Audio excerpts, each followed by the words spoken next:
my very great pleasure to welcome you all to the first of 12 sessions of The Way.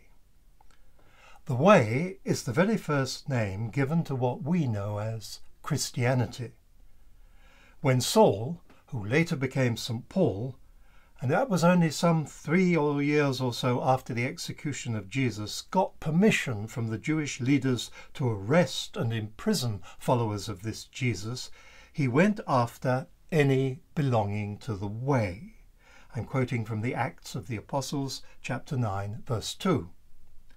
And later, when Paul had become a Christian himself, he defended his own belief before the Roman governor Felix by saying, "According to the Way, which they call a sect, I worship the God of our fathers." And that's Acts again, chapter 24, verse 14.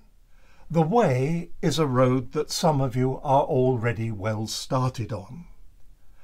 Others of you may have got well down the way and then hit a roadblock, something you now want to get beyond. Others again may have friends that you'd like to introduce to the Way, but you don't know how to go about it. And yet others among you may be looking around at the entrance to the Way, wondering if there's anything there for you. The Way is a way to go, a way to live your life so that you find meaning, fulfillment, joy, and peace. It's a way to make sense of life, of people, of the world we live in, of who we are and where we are headed. The filmmaker Federico Fellini described our grim situation as he saw it in the modern world. Men today, he said, seem to be in a rowing boat without oars in an ocean without shores. Or to put it in the popular phrase, we're up a creek without a paddle. But we of the Way say we know where to row. We have found some oars, and we're making toward the shore of our dreams. How can we possibly be so sure? We have a teacher, the one person in human history whom we believe had the answers. He's on record as saying not just that he knew the Way and had the answers, but that he was the Way and was the answer. Jesus said to Thomas in the Gospel of John, chapter 14, verse 6, "I am the way, the truth, and the life." We believe that Jesus Christ knows where and how we should go, that he is our inspiration on the journey, that he feeds, guides, and directs us as we go, that he is the friend we travel with, and also the lover who awaits us at the end. It's a fair question to ask, how can you possibly believe such a thing? All of our 12 sessions will be given to answering that question. This section is particularly directed to the search for faith. Nothing is going to save you from the moment of choice, when you have to decide what to believe, for neither we nor anyone else can offer you cast iron proofs. The whole of life requires faith. You can't walk down the street without the faith that the people you meet are not out to kill you. You can't be certain, but past experience, what the people you trust tell you, can make you feel reasonably sure you will be safe. And so it is with the Way. There isn't 100% proof, but there are millions who have gone that way safely and know that it works. And there is also your own experience. It is possible to be reasonably sure. You will never arrive, though, at that reasonable certainty unless you are prepared to ask questions. That is what this course is about. Each session will begin with a presentation by a single speaker, then we'll divide into small groups for discussion under the guidance of a group leader, and the basic principle of those discussion groups is that anything may be said, anything questioned. And no question, and certainly no person, will ever be treated as foolish. C.S. Lewis, who some of you will remember as the author of the Narnia stories, once said that Christianity is caught by what he called good infection, We get it from other people. And that is why our fun time together here, the friends we make, our discussions, our private chats, our cups of tea and coffee together, our final meal are going to be so important. We have a good infection that we want you to catch. And in the same way as you get courage to walk down the street because the people you trust, your parents, your friends, your teachers, tell you it's safe, so you get power to believe by trusting people whom you've learned to rely on. The Orthodox Church likes to teach as much by pictures as by words, through what we call icons, pictures which are not naturalistic but carry a message. Here is what we might call the tree of faith.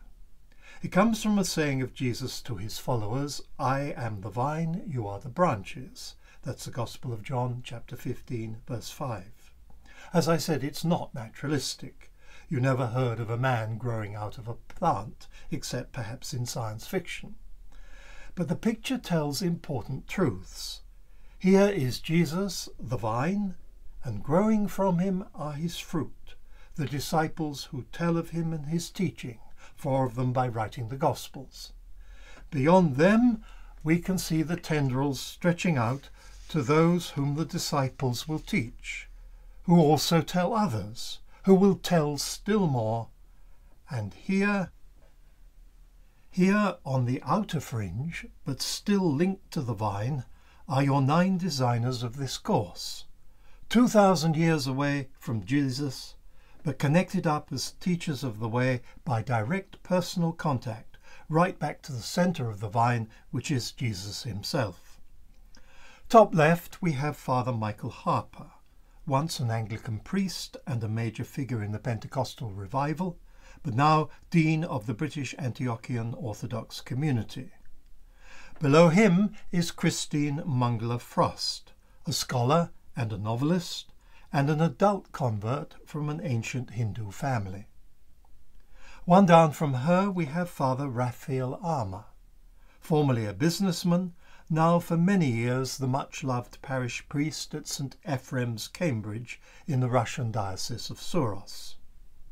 At bottom left we have Dr. George Babawi, and he was born a Jew in Egypt, converted to Christianity at the age of 18, took a Cambridge University PhD in theology, and served first the Coptic Church in his own country, and became a Russian Orthodox after he arrived in England, where he served as the very first Director of Studies at the newly founded Orthodox Institute in Cambridge. On the right-hand side at the bottom, we have Father Demetrius Bathrelos, a distinguished theologian and patristic scholar, and he's from the Greek Orthodox Church. Above him is the late and much lamented John Baslington, a gifted artist and a dedicated member of the congregation of the Russian Cathedral in London. Next, above him, we have Gladys Bland. And Gladys is an Antiochian Orthodox, a historian by training, and was for many years headmistress of a major girls' high school, and is now chairman of the board of directors of the Orthodox Institute.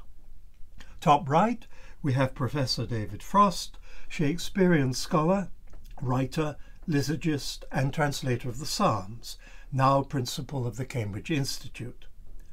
And finally, bottom centre and supporting us all is Metropolitan Kallistos Ware, perhaps the foremost Orthodox scholar in the English-speaking world, who has guided us in producing this course and approved what we say as being a faithful account of what Orthodox Christians believe. You can see that we are of various ages, from either sex, from extraordinarily varied backgrounds, nationalities and life experiences, but we all of us testify that what each of us says individually is the faith of us all. As the evangelicals put it, we all sing from the same hymn sheet. But why, you may ask, don't we see your faces? Why have we got just your names? Well, that is because, unlike the saints who surround Christ in the icon, we haven't yet received our full and perfect form. We are still on the way, still being changed, still awaiting our glorified bodies. St. Paul says that when we die, we are like seed put in the ground, and only when we're resurrected to life will you see us looking as we were meant to be. The vine is also an image of the Orthodox Church, an unbroken chain of followers of Christ, all of us linked back to the earliest beginnings of Christianity without any breaks or gaps. And note also another meaning of the picture. We not only go back to Jesus as our beginning, but we are still kept going by his life, his sap which flows out along the branches of the vine to us. We are nourished by his Spirit and by his body and blood, which come to us through the Eucharist. Notice also that all the branches are alive and in contact with one another, even through 2,000 years. That is what is meant by talking of the body of Christ and the communion of saints, whether saints living in this world or in the next. To put it another way, we are all of us, over 2,000 years, grapes on an enormous vine, which is Jesus. One last thing I want to say about the presenters. We teach the way because however different we are in age, in sex, in situation, profession or personality, we all believe it to be true. We can all witness that it has transformed and directed and enthused our lives. We want to bring this knowledge to you, not because we're being paid, none of us are, or because we want to make money from you, like some televangelist, but because we feel compelled to do it. Like St. Paul, we have to tell everyone that we know God as love through his Son, Jesus Christ, and that the life which flows through our veins comes directly from him, and it is wonderful. People say that faith is difficult. Well, it's certainly true that belief in anything more than what we see, hear and touch is harder in a modern world where we've been bamboozled by a false doctrine of scientific materialism, a teaching which claims, quite contrary to the truth as honest scientists understand it, that science, so-called, has somehow proved that matter is all that exists, that there is no such thing as spirit, that love is only animal lust, and that death is the end of our existence. But really, faith in Christianity isn't much more difficult than it has always been. The central Christian message that someone called Jesus, who had been killed, came back to life, has always been contrary to human experience then and now. When St. Paul tried to tell the Greeks in Athens about the new way to God, they listened up to the point where he started to speak about resurrection from the dead, whereupon we're told some mocked. That comes from the Acts of the Apostles, chapter 17, verse 32, and the meeting broke up. Hardly surprising, because such a thing goes against all common sense. Worshipping an executed criminal who supposedly came back from the dead has always been folly to the Gentiles, the outsiders, as St. Paul put it when he was writing his first letter to the Corinthians, chapter 1, verse 23. Nonetheless, I'm going to say something strange, that we all of us, believers or non-believers, live by faith, by which I mean that we trust in something or someone when we cannot be 100% sure. That is true not just of having the courage to walk down the street in the faith that people won't attack you. It applies to the major things in life. We know that it requires faith to believe that God exists, that he created a world that is good, and that we survive our physical death. But it also requires faith to believe that God does not exist, that the world is a hard and meaningless place, and that death is the end. Both cannot be true, and the choice as to which we believe will alter everything we feel or think or say or do. Now, I'm not saying that unbelief makes just as good sense as belief. Pretty well everyone admits that human beings seem programmed to look for meaning. They long to make sense of things, whether they're great or small. The great advantage of having a belief system is that it meets that need. The unbeliever, in refusing God as an explanation, has to accept that there is no meaning, that life is absurd, that nothing ultimately will make sense. That is something that's hard to live with and hard to maintain. But the chief problem we all face is not the difficulty of believing in something, but of sticking with it.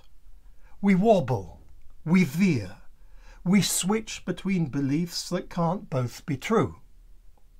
On a fine summer's day, I believe with the poet Robert Browning that God's in his heaven, all's right with the world. Give me one touch of the flu, and I feel God doesn't exist, that the world is a rotten, meaningless place, I'm going to die forever, and what's more, I don't even care. Doubt, then, is inescapable, whoever you are. None of us can avoid the wobbles. That applies to unbelievers as much as to Christians. My own mother rejected Christian belief, thinking death was the end of us. But as she got older, she started to panic in case death wasn't the end. C.S. Lewis confesses in his autobiography Surprised by Joy that after he became a Christian, he began to have days when the whole thing seemed most improbable. And this was a great worry to him until he remembered that when he was an atheist, he had days when Christianity looked horribly believable. You can't avoid having faith in something, whether in God or in there not being a God, or perhaps you have faith in yourself, in friends, in lovers, family, in pleasure, money, possessions. But whatever it is that you believe in, you are bound sometimes to doubt whether you might have put your trust in something that is unreliable. Yet the whole human race longs for something reliable, something you can believe in all the time. We search for meaning in the world and in our own lives. We want to know who we are and what it is that will give us permanent satisfaction. We want to see things whole, and Christianity gives us a sense of a unity that none of the other alternatives can. It was the need for something to trust in, something that would explain and permanently satisfy, that led the country of England to Christianity in the first place. The historian known as the Venerable Bede recounts how the Roman missionary bishop Paulinus converted King Edwin of Northumbria in AD 625.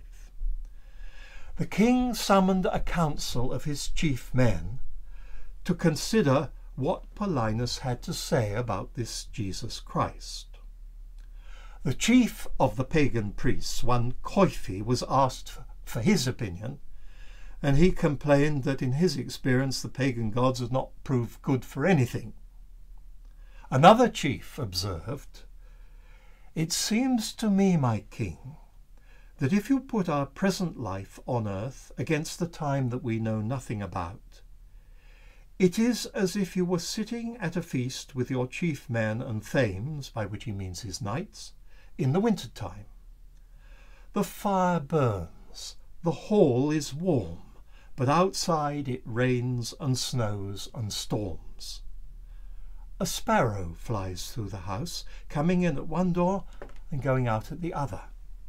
For a minute he's not touched by the storm, but that minute is only the flash of an eye, a fragment of time, and soon he's gone from winter through out to winter again. So our life appears for one brief space, but as for what went before and what comes after, we know nothing." And because the new way promised to tell Theway and the chiefs what went before and what comes after, Theway as chief priest then jumped upon his horse and, spear in hand, went to destroy the altars of the idols that he had served so long. What we're looking for is not something that will just give explanations to the head. We want something that will satisfy the longings of the heart. I guess you, like me, have longed for all sorts of things. When I was about 12, I longed for a little hand-operated printing press called an Adana. I even entered a competition in which the prize was an Adana. And day after day I waited for the postman. Every night I prayed to God to allow me to win. I thought my whole happiness depended on that printing press. I imagined myself printing Boy Scout newspapers. I read the advertisement again and again to try and discover more about what it could do. I didn't win. But since then I've had several printing machines. I've printed books, pamphlets, posters and magazines, and it's all right. I enjoy book design and printing, but it isn't quite what I was hoping for. There's a longing that isn't satisfied. And going into colour and graphics programs and scanners has done nothing really to cure the basic ache. The ache goes on even when what we think might be the cure changes. The longing drives us to pile up material possessions. Maybe if I had the latest suit from Christian Dior, I'd feel beautiful, good, happy, content. But most of us learn, and probably sooner rather than later, the truth of what the Bible says: man cannot live by bread alone. For material things, possessions, food, drink, alcohol, drugs, sex, they may dull that longing for a moment, but it keeps coming back worse than before. And if you try and get satisfaction from these things, you'll begin to feel sick in a part of yourself you hardly knew was there. For what will it profit a man, Jesus asks, if he gain the whole world and forfeit his life? Gospel according to Matthew chapter 16, verse 26. Well, probably you, like me, have turned to people, to love, to fill the hole. And in a way you could say that we're on the right track. At about the same time as I was dreaming of owning an Adana, I had this fantasy that I sent myself to sleep thinking about, of having a little sister that I would spend my time looking after. I never had a little sister. She was, in my dream, very pretty, naturally, but also what one might call high maintenance. She was easily frightened and always seemed to be in tears. And night after night I'd imagine I was comforting her, drying her eyes, telling her not to be frightened, till I dropped off to sleep. It seems it's more important to love, to be able to love, than to be loved. And just to dream about caring for someone did something to soothe the longing in my heart and send me to sleep. Now I'm married to the girl of my dreams, though I must say she isn't always in tears. Yet though my wife is more important to me than everything else except my God, there is still that ache remaining. I long for something more even than what I have. Christians have an explanation for this longing for we know not what, this aching hole in the middle of us. It's what a former Archbishop of Canterbury, Michael Ramsey, called the God-shaped gap. Hundreds of years before Christ, the writer of the Psalms knew all about it. My soul is thirsty, he says in Psalm 42. My soul is thirsty for the living God. The Western saint Augustine, some 400 years after the birth of Jesus, who tried many of the satisfactions of the world, wrote out of hard experience, our hearts are restless till they find their rest in thee, that is, till they find God. Christians say that we have been built to want, need, search after, find and love God and know ourselves to be loved by him. and our ache will go on until we see him face to face. I once tried to use this argument that human beings have an emptiness in their hearts that only God can fill, to convince the most die-hard atheist I've ever met, who was my Cambridge Director of Studies. "Oh dear boy, isn't it just wish fulfillment?" he said. "Human beings want security, permanence. They want to love and be loved, to have meaning in their lives, so they dream up a God to give them what they want." Well, for once I managed a reply. "You get thirsty," I said. "You long to drink. Now, it would be daft to say that water was a fantasy just because you wanted it so badly. That we have such a strange longing for something we don't know, a longing no one can explain how we got, might be a very good reason for thinking that the living water, the God we are looking for, really does exist. How do we find that God? The Gospels speak of a hidden treasure, a pearl of great value that is there to be sought after and found, something you'd give everything else up to possess. That's the Gospel of Matthew, chapter 13, verses 44 to 46. The writer of the letter to the Hebrews says that we must start with a willingness to trust. For whoever would draw near to God must believe that he exists and that he rewards those who seek him. That's from the letter to the Hebrews, chapter 11, verse 6. But God hasn't left us on our own, trying to work up enough trust in his existence to be able to go looking for him. Uniquely among the world religions, Christianity believes in a God who comes looking for us, long before we start searching for him. Jesus told the parable of the prodigal son, and it's an image of a human being wandering from God to pursue his own pleasures. But the prodigal gets sick of his degraded existence and decides he'll go back home. But while he was yet at a distance, his father saw him and had compassion and ran and embraced him and kissed him. That's the Gospel of Luke, chapter 15, verses 11 to 32. In other words, our need for God is met while we are still on the road back to him. God comes to us in ways that we sometimes do not recognize. The Orthodox Church teaches that God is vastly beyond what we could understand. Our minds can never comprehend him.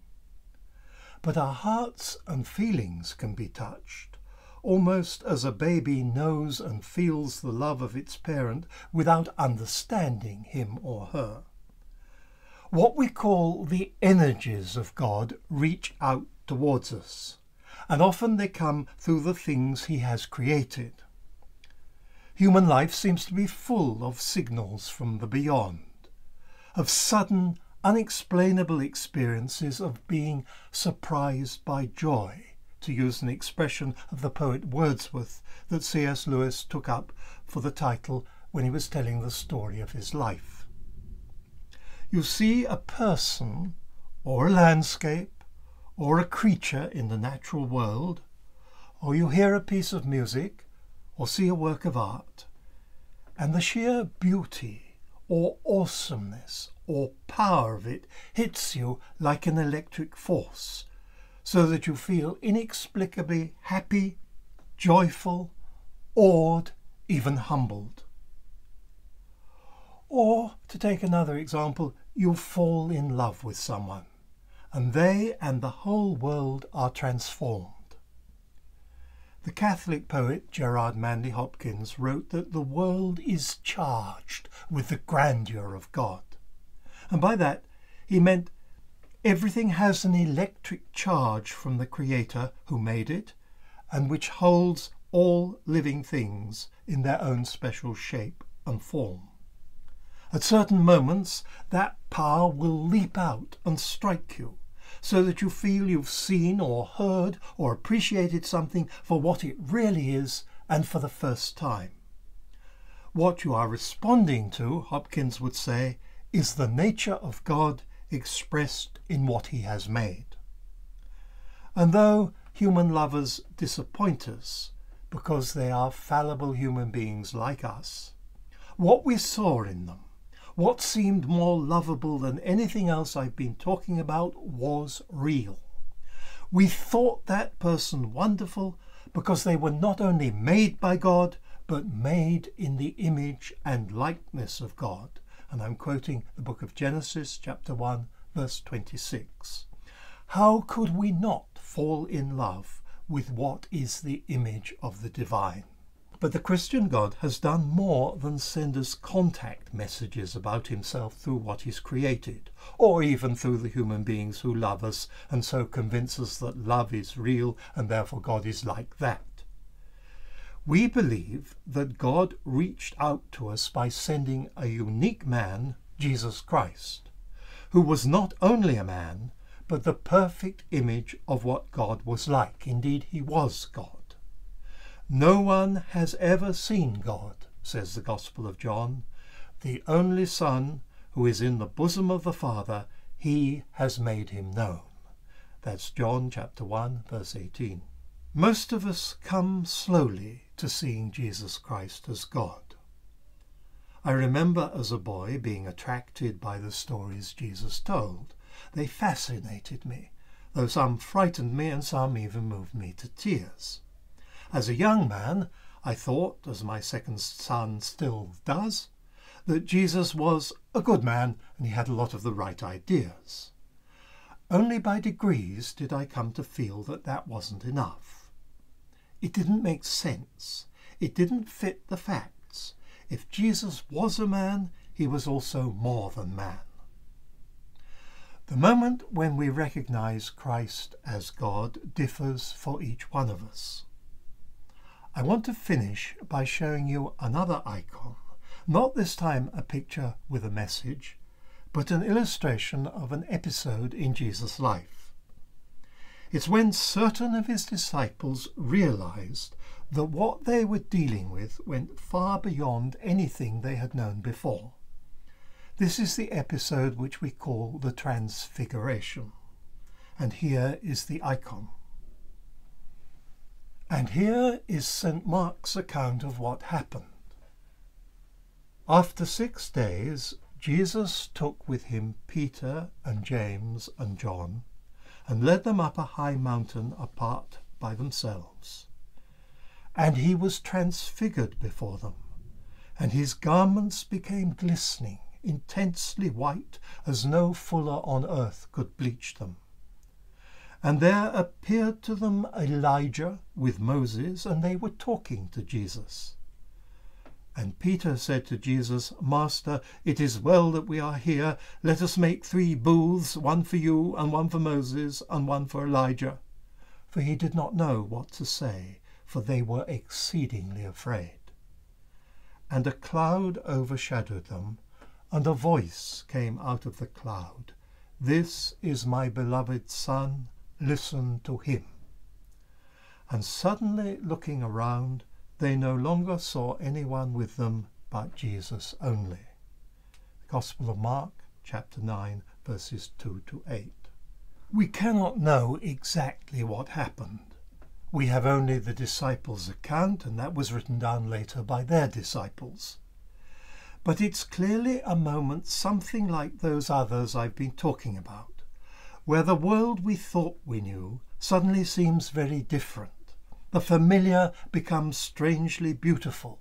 We are moved with joy and awe, even fear, as what seems to be the power of God breaks through to us and everything is changed. The 3 disciples suddenly saw the teacher whom they thought they knew transfigured as the Son of God, as God himself. They saw what God is. But because Jesus is also a man, they also saw what they could be. They too, though they may well have been limited, mean-minded, quarrelsome little men, could be transformed into the likeness of God if they followed this God-man wherever he led. All the dreams we have ever had of being someone, of mattering, of being great and good and beautiful and loved and loving, of being at peace and satisfied, could all of them be fulfilled. That is the point to which we say the way leads. But to know if it is true, you have to give it a try. Knowledge about God is useless in itself. You have to experience him. That means experiencing Jesus Christ. For though Jesus said, "I am the way, the truth, and the life," he added in the next phrase, "No one comes to the Father but by me." It's the Gospel of John, chapter 14, verse 6. As the old proverb says, the proof of the pudding is in the eating. Or in the modern way of putting it, give it a go, give it a whirl. The psalmist, 2,500 years ago, invited us to taste and see. Oh, taste and see that the Lord is good. Psalm 34, verse 8, or in the Septuagint version, Psalm 33, verse 8. To taste the Lord, you've got to get to know him, or to know him better. And that is what this course is all about.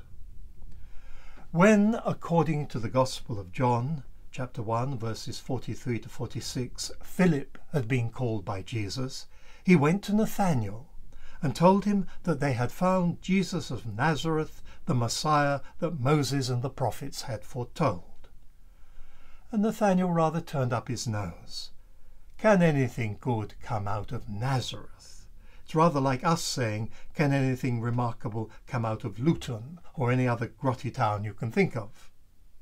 Philip said to him, "Come and see." And that is our invitation to you all over the next few weeks. Come and see. Oh, taste and see.